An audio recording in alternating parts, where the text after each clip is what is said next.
బెంగళూరు, చెన్నై, ముంబై అన్నిటికీ అన్నీ ఉన్నాయి. కానీ మనకేముంది? చేతిలో చిప్పు ఉంది. కనీసం ఒక రాజధాని కూడా లేదు. మన బిడ్డలు ఎక్కడికి వెళ్ళాలి ఉద్యోగాల కోసం? వాళ్ళ భవిష్యత్తు ఏం కావాలి? డిగ్రీలు, పీజీలు చదివిన బిడ్డలంతా రోడ్ల మీద తిరుగుతున్నారు, లేకపోతే ఆటో డ్రైవర్లుగానో గిగ్ వర్కర్లుగానో పనిచేస్తున్నారు. ఎవరు పట్టించుకుంటున్నారు? బిడ్డలకు భరోసా లేదు. పైగా చంద్రబాబు గారు అంటారు, ఇప్పుడు 2 బిడ్డలు సరిపోరట, 3, 4, 5 కనాలట. ఉన్న బిడ్డలకే దిక్కులేదు, 2, 3, 4 కడాలట. అట్లా కన్నవాళ్ళకి ఈయన 25,000 రూపాయలు ఇస్తాడట. ఈయన ఇచ్చే బోర్డు 25,000 రూపాయల కోసం మీరు బిడ్డల్ని కనాలట. ఇప్పటికే ఆరోగ్యశ్రీకి చంద్రబాబు గారు 3,000 కోట్ల రూపాయలు బకాయిలు పెట్టారు. ఫీజు రీయింబర్స్మెంట్ కు 6,000 కోట్ల రూపాయలు బకాయిలు పెట్టారు. ఇప్పటికే కరెంటు ఛార్జీలు చంద్రబాబు గారు ముఖ్యమంత్రి అయిన తర్వాత ఈ 2 ఏళ్లలో మీ మీద 15,000 కోట్ల రూపాయలు వేశాడు.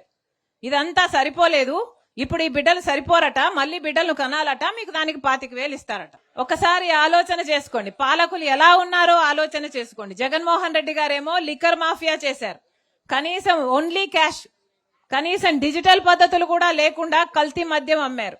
ఇలా ఎవరి పార్టీకి వాళ్ళు శాండ్ మాఫియాలు, లిక్కర్ మాఫియాలు చేసుకుంటూ పోతే మన బిడ్డల భవిష్యత్తు ఏం కావాలి?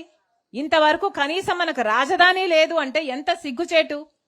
అన్ని రాష్ట్రాలకు ఉంది, అసలు దేశంలో ఏ రాష్ట్రానికైనా రాజధాని లేకుండా ఉందా?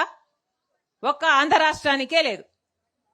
మొదటి 5 ఏళ్లేమో చంద్రబాబు గారు అది చేసేస్తా ఇది చేస్తా అని 3D సినిమాలు చూపించారు, గ్రాఫిక్స్ చూపించారు. తర్వాత జగన్మోహన్ రెడ్డి గారేమో ఒక రాజధాని సరిపోదు, మాకు 3 రాజధానులు కావాలి అని మభ్యపెట్టారు. ఆఖరికి ఇప్పుడు చూస్తే మనకి ఏదీ లేదు, దిక్కు లేదు. అలా ఉంది మన రాష్ట్ర పరిస్థితి. వీటన్నిటి మీద కొట్లాడాల్సిన అవసరం ఉంది. మన రాష్ట్రానికి ప్రత్యేక హోదా రావాల్సిన అవసరం ఉంది. ప్రత్యేక హోదా మన రాష్ట్రానికి వస్తే వేల కొద్ది పరిశ్రమలు వస్తాయి, ఎందుకంటే ట్యాక్స్ ఫ్రీ అయిపోతుంది కాబట్టి. వేల కొద్ది పరిశ్రమలు వస్తే మన బిడ్డలకు ఉద్యోగాలు వస్తాయి, మన రాష్ట్రం అభివృద్ధి చెందుతుంది. కానీ ఎవరూ పట్టించుకోరు, ఎవరూ ఆలోచన చేయరు. చంద్రబాబు గారు ప్రత్యేక హోదా కావాలని బీజేపీని అడగరు, జగన్మోహన్ రెడ్డి గారు బీజేపీని ప్రశ్నించే ధైర్యం చేయరు. అంటే ఉన్న వాళ్ళంతా, చంద్రబాబు గారైనా, జగన్మోహన్ రెడ్డి గారైనా, పవన్ కళ్యాణ్ గారైనా అందరూ బీజేపీకి బానిసలుగా తయారయ్యారు, బినామీలుగా తయారయ్యారు, సాగిలపడి మొక్కుతున్నారు. ఒక్కరు కూడా బీజేపీని ప్రశ్నించే ధైర్యం చేయటం లేదు. ఈరోజు ప్రతిపక్ష పాత్ర పోషిస్తున్న ఏకైక పెద్ద పార్టీ ఈరోజు కాంగ్రెస్ పార్టీ మాత్రమే.